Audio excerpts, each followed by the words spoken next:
ايه قصة الصورة دي وقصة نصير مزراوي اللاعب المحترم لاعب المغرب؟ خلاص.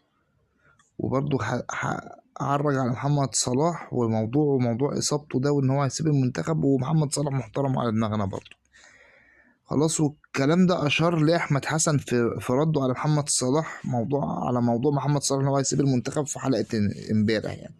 نصير مزراوي كان عنده اصابة، خلاص، وكان البايرن متمسك بيه، خلاص، وعاوزه يعني ايه يبقى مثلا ما يبقاش مع المنتخب وكده، تمام،